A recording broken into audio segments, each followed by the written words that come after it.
بسم اللہ الرحمن الرحیم۔ السلام علیکم ورحمۃ اللہ وبرکاتہ۔ معزز سامعین کرام، امید ہے آپ سب لوگ خیریت سے ہوں گے۔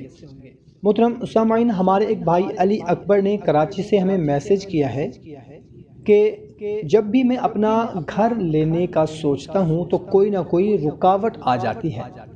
حالانکہ میرے پاس پیسے بھی ہیں مگر پھر بھی کوئی نہ کوئی رکاوٹ آ جاتی ہے جس کی وجہ سے میں اپنا گھر نہیں لے پاتا، میں کرائے کے مکان میں رہتا ہوں۔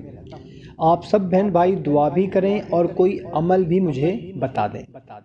تو محترم سامعین کرام، ہر انسان کی یہ خواہش ہوتی ہے کہ اس کا اپنا ایک ذاتی گھر ہو۔ جو کرائے کے مکان میں رہتے ہیں وہ بھی یہی چاہتے ہیں کہ اللہ تعالیٰ کوئی ایسے اسباب بنا دے کہ ہماری راہیں کھل جائیں۔ محترم سامعین، جن کے دلوں میں یہ خواہش ہے کہ ہمارا بھی ایک ذاتی گھر ہو، بس آپ نے 5 وقت کی نماز کے ساتھ ساتھ اس وظیفے پر عمل کرنا ہے۔ اگر آپ نے تاحصول مراد اس وظیفے پر عمل کیا اور یقین کامل کے ساتھ عمل کیا تو اللہ کی رحمت سے ایک وقت ایسا بہت جلد آئے گا کہ آپ کا بھی اپنا ذاتی گھر ہو جائے گا۔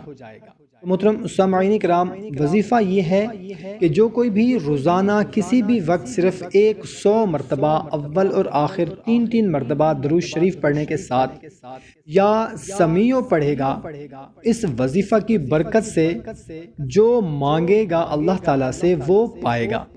محترم سامعین، اس نیت کے ساتھ اس عمل کو کریں کہ ہمارا بھی اللہ تعالیٰ ایک ذاتی گھر ہو، مگر ایک بات کا خیال کرنا ہے کہ دوران وظیفہ کسی سے آپ نے بات چیت نہیں کرنی، پھر اللہ کی بارگاہ میں گڑ گڑا کر آپ نے اپنے ذاتی گھر کے لیے دعا کرنی ہے۔ انشاءاللہ عز و جل بہت جلد ہی آپ کو اپنا ذاتی گھر مل جائے گا، تمام رکاوٹیں پریشانیاں دور ہو جائیں گی۔